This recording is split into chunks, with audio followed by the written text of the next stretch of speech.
अस्सलाम वालेकुम। मैं रियल मीडिया से आदिल रज़ा।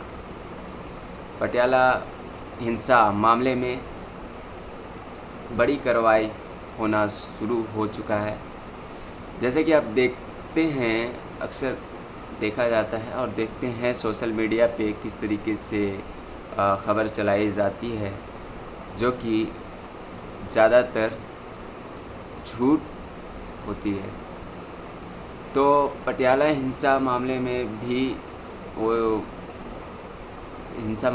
भी आरोपी जो है वो आरोपी अपने आप को खालिस्तानी विरोधी बताते हैं, और खालिस्तानी विरोधी जो है इस तरीके का बात कहकर ये वहाँ पे हिंसा किया जाता है। हालांकि हिंसा करने वाले और दंगे कराने वाले दोनों एक ही समान होते हैं। जिस तरीके से आपने देखा यूपी में हिंसा भड़काने की कोशिश की गई और एक मुस्लिम समुदाय को बदनाम करने की साजिश की गई, जो कि बेनकाब हो गया।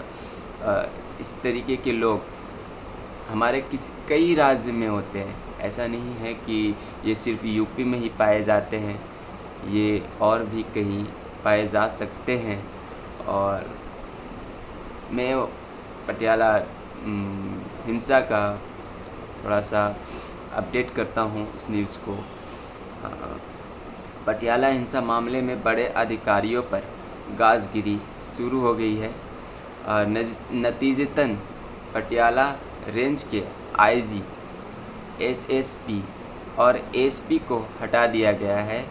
मामले की गंभीरता को देखते हुए पटियाला में 4:30 बजे से शाम 6 बजे तक इंटरनेट बंद कर दिया गया है। अफवाहों को फैलाने से रोकने के लिए पंजाब सरकार के गृह विभाग ने आदेश जारी किया है और पटियाला हिंसा मामले में बड़े अधिकारियों पर गाजगिरी शुरू हो गई है। नतीजतन पटियाला हिंसा मामले में क्या कह रहा हूँ, जैसा कि दोस्तों आपको मालूम है कि किस तरीके से दंगा भड़काने की साजिश की गई थी यूपी में, यूपी अयोध्या में। तो उसका फ़ोटो सामने आया है और मुझे यहाँ पे एक बात याद आ रही है, मोदी जी की याद आ रही है, जो उन्होंने कहा था कि दंगाइयों को कपड़े से पहचाना जा सकता है। आप भी पहचान सकते हैं। मैं थोड़ा इसको बड़ा में कर देता हूँ, जो कि आप ठीक आपको दिख सके और आप पहचान सकें। और मैं उम्मीद करता हूँ आप मेरे बात को समझ रहे हैं। रवि सर की तरह मैं नहीं कह सकता, लेकिन बात को मैं रखना जानता हूँ, और जो गलत है सो गलत है। इस बात को मैं आपके पास रखता हूँ। और लास्ट में महंगाई को लेकर हमारे प्रधानमंत्री नरेंद्र मोदी जी जो हैं कि क्या कहते थे और अब क्या कह रहे हैं, वो लास्ट में आपको वीडियो देखने को मिल जाएगा। और बहुत बहुत शुक्रिया आदिल रज़ा, रियल मीडिया न्यूज़ के साथ।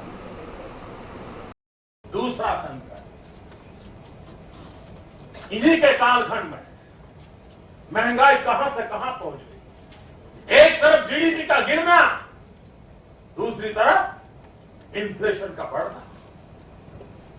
महंगाई बढ़े और वो भी इस हालात से बढ़े, और उसमें भी दिल्ली की सरकार हर बार नई तारीख देती रहे। आपने सुना होगा, एक साल पहले हर 3-4 महीने के बाद प्रधानमंत्री जी डेट देते थे, फलानी तारीख के बाद महंगाई कम हो जाएगी, फसल के बाद महंगाई कम हो जाएगी, बजट के बाद महंगाई कम हो जाएगी, दिवाली के बाद महंगाई कम हो जाएगी। यही कहते रहे, देश में सुना है। और जिस दिन मीडिया का मूड कर जाएगा वो पुराने सारे उनके बाइक निकाल करके दिखाएंगे। हर 3 महीने के बाद वो ये काम करते थे। भाइयों बहनों, अब तो 1 साल से महंगाई के विषय पर बोलना ही बंद कर दिया है। उन्हें चिंता नहीं है और उन्होंने वादा किया था 100 दिन में महंगाई कम करेंगे। आदरणीय प्रधानमंत्री जी, आप महंगाई कम कर पाओ या न कर पाओ, कम से कम अटल बिहारी वाजपेयी जहां छोड़ के गए थे वहां तो ला करके रख दो, वहां तो ला करके रख दो, तब भी गरीब के घर में चूल्हा जलेगा।